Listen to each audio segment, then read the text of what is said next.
Soovime elada Eestis, kus on palju rohealasid. Meie ümber on palju puid ja põõsaid. Soovime, et Eesti oleks ikka veel üks maailma rohelisemaid riike. Poes on toote pakendatud biologunevatesse pakenditesse.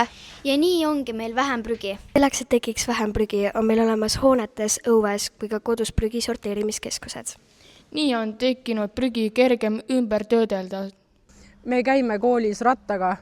Ja jalgsi, kui vähegi võimalik. Meil on rohkem ühistransporti. Me kasutame ühistransporte, et hoida loodust ja mitte reostada õhku. Meie koolis on taaskasutustund, kus me toome vanad asjad tagasi ellu. Mida teie meisterdate? Meie meisterdame vanadest asjadest lapitekke. Mida sina meisterdasid siin? Ma meisterdasin vanadest pleetidest kaunistused. Mida teie meisterdate? Me meisterdame vanadest pükstest uued käekotid. Mida sa siin meisterdad? Meie meisterdame vanadest paberitest jõulukaarte. Ja mida sina meisterdad? Mina meisterdan vanas pakastis kassile maja.